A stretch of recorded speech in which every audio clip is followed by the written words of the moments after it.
BBC Sounds. Music, radio, podcasts. You're listening to Wednesday's episode of The Archers from BBC Radio 4.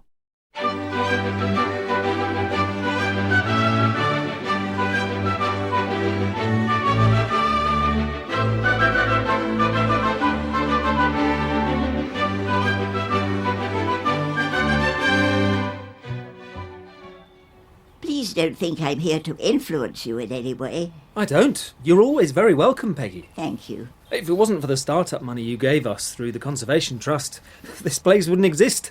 So, yes, any time you like. Forget about the money, Rex. What matters now is finding the right person to take Phoebe's place. I definitely need someone. She's been brilliant. I can't cover half the things she does.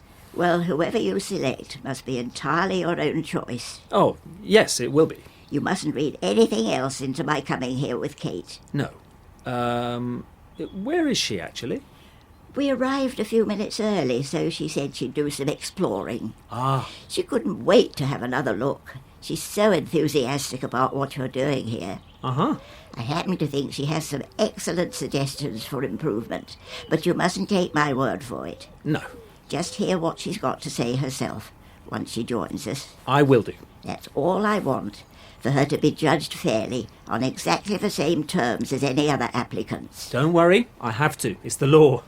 And what I do anyway. Though I must say I have a sneaking suspicion that rewilding Ambridge and Kate may be a surprisingly good fit. Honestly? I can sense she's ready to take on something more substantial and demanding than Spiritual Home. Uh-huh. But if I'm wrong, and you decide she's not the best candidate for the post, so be it. I promise it won't be held against you when it comes to releasing more funds in the future. Oh, that's good to know. All you need to ask yourself, is she the right person for the job? Well, given we agreed 2 o'clock for the meeting and she's still not here, that's making for interesting first impressions. I'm so sorry, Roisin. It's not a problem. There was a mix-up with my mother-in-law about looking after Martha. You're fine to bring your baby with you, Alice. She's going back to her dad's this evening, but until then... Don't worry. I've had all sorts in the office before now, including gerbils. Can I put her seat down here? Let's take a look at your daughter first. Oh, isn't she gorgeous? She always looks beautiful when she's asleep. Was it the car ride? Yeah, drops off every time. Put the little mic down. Get yourselves comfortable. I'm afraid she won't stay quiet when she wakes up. She likes everyone to know she's around. That's like my girl when she was little. Face of an angel, lungs of a water buffalo. Well, we might be lucky. She's well away. I've just been looking over your details. Martha's 11 months. Yes. It's her first birthday on the 9th of March. And she's been staying with you recently? For the past couple of weeks. Usually she's with her father. Christopher? Yes, but he's been ill. So this was your first time looking after her for a long stretch? Pretty much. How have you found it? Good. It sends your timetable upside down, hence turning up like this, but... no, it's gone okay. Good. And when you have to make arrangements about Martha with your ex, what's that usually like? It's okay. Chris has been great, really. Not just with her, with everything. The divorce is all my fault. Right. You mean as a consequence of your addiction? Yes. Where are you with that at the moment? Well, I'm doing okay. I haven't had a drink for 6 months and 3 days now. Great. And you seem to have benefited from rehab? Well, I'm glad I went through it. Even more glad it's over. But it's like they say, one day at a time. I'm not taking anything for granted. No. And to be honest, I just want everything settled as quickly and easily as possible. Yes. None of us dreams when we're little, hey, one day I'm going to get divorced. No. But it still happens to a lot of us, which is why we have a well-established process. It ensures fair treatment for everyone involved. But that's all I want for Chris and Martha. You have rights too, Alice. It's important you're comfortable with all the elements of a settlement, especially childcare and custody. You need to think about where Martha's going to live and about how much time she'll spend with each of you, as well as how you divide your assets. I don't want it to get messy. No, but with the best will in the world, childcare and money are complicated. Which is why perhaps we should start by discussing mediation. Do you think she's got lost? No, you know what Kate's like. The rewilded land is much bigger than it first appears. I'm sure she'll be here any minute. We could give her a ring. I've got a lot on at the moment, Peggy. I'll text her in a few minutes if needs be. I'm only halfway through planting a new hedge. I wanted to crack on this afternoon while the weather holds. Hi! Oh, there you are, dear. You've been making us wait. Oh, sorry. I was walking around the campsite. I thought I'd better take a look at your compost loos. Have you seen them, Gran? No, I haven't. Wise choice. You really don't want to. They're perfectly clean and functional. But so uninviting. Well, they do what they're supposed to do. We're not a leisure centre. You could do with some better paths as well. It's such hard work walking round here. We use wood chip and gravel to make the paths blend in. Oh, no wonder you haven't got many visitors. Yes, I notice there aren't a lot of people around. We don't want great crowds crashing about. Not when the birds are starting to pair up. It feels deserted. We've got 3 volunteers from the Wildlife Trust carrying out a tree survey this afternoon. It would be nice to see a few more faces, Rex. This is meant to be a community resource after all. Well, yes, of course, but it is February. And I've some ideas on how to bring those faces in, which is the only way to make rewilding Ambridge financially sustainable in the end. Would you like to hear my vision? She really has thought it through. By all means, Kate. Now you must both ignore me. I'm not listening. I'm looking at your very impressive wildlife list. Right, Kate. Imagine you're working here. That's exactly what I'm doing. How do you see the future of rewilding Ambridge?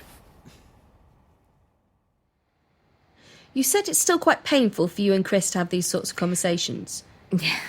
In which case, a more formal atmosphere through mediation might be best. I presume you're still keen for it to be as amicable as possible. Yes, definitely. The idea of mediation is to see if there's any way of resolving childcare and financial issues without going through a long, drawn-out court process. So you'll both be asked to attend a MIAM. That's a mediation and information assessment meeting first. Right, together? No, always separately initially. That's probably the best option. Not a problem. I've had quite a few assessments in the past year.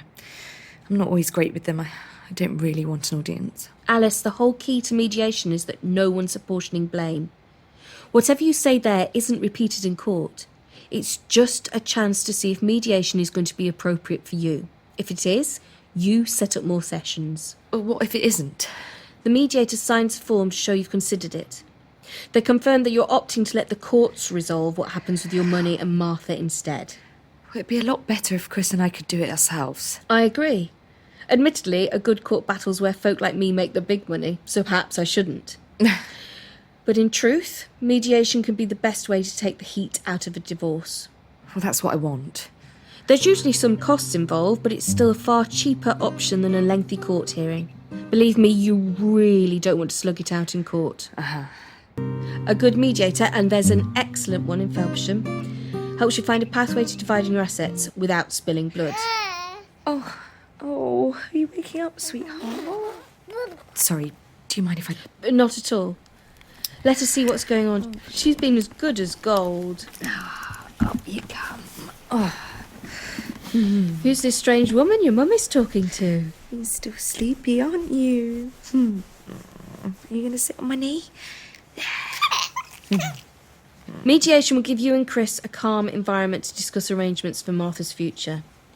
Your solicitors can then draw these up into a court order. Certainly the finances anyway. Oh, Chris deserves to go on being the primary carer. He's been a much better parent than I have. Are you sure? Not from what I'm seeing, Alice. You seem to be making a pretty good job of it to me. She looks very happy with you.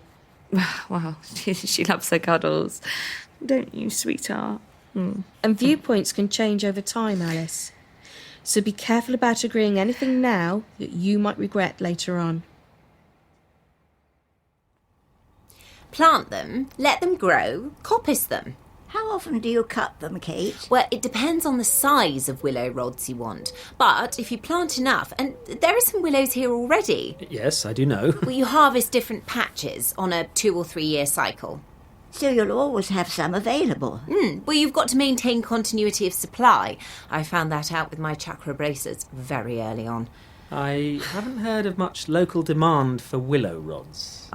This is the clever part. We create the demand once we start running willow weaving classes, making baskets, fences, garden ornaments, sculptures. Where's all this supposed to happen? In the expanded visitor centre, or one of the yurt-based classrooms. We don't have any yurt-based classrooms. Not yet, you don't. Or an expanded visitor centre. You'd be able to offer a lot more activities if you did have. We're trying to be part of the landscape, not impose upon it. My willows would be part of the landscape, wouldn't they? Well, yes. I read they provide brilliant homes for moths, birds, bats, and, well, lots of other animals.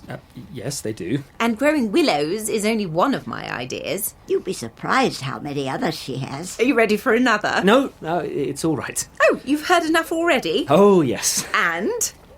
Well, are you going to take me on? Kate, you can't expect the poor man to make a decision here and now. Oh, no, it's much more complicated than that. He needs to mull things over. Oh, I realise that, but I'm only after his gut feeling. Am I a front runner or just an also-ran? Oh, to be fair, you've actually made a pretty good case for yourself. Hasn't she? Well, you're happy with me running Spiritual Home at the same time? You gave an interesting explanation of how you'd manage that. Well, I see it as a real positive in my favour, not a negative. The synergy between sites will lead to a huge cross-fertilisation of ideas. So you said. It's just... Oh, what is it, Rex? Rewilding Ambridge focuses more on developing wildlife habitats, not bumping up visitor numbers. But that's why we'd make such a good team, Rex. You do the hedgehog whispering, I find the money to pay for it, and do all the talks. I understand, but I can't make a decision now. To comply with good practice, I need a written application as well. Yes, all right. Then there are the other candidates. Of course, you'd have a proper interview. Have you had a lot of applications so far, Rex? It's still early days. Oh, so not very many? Well, I haven't advertised yet, or spread the word on the conservation grapevine. Well, why go to all that expense and bother? Rex is quite right, Kate. It's important to do things by the book. Oh, yes, it really is. Oh, I know that. I'm just saying, it seems a dreadful waste of poor Rex's time and energy because, well, strictly between the three of us, where's he ever going to find a better candidate than me?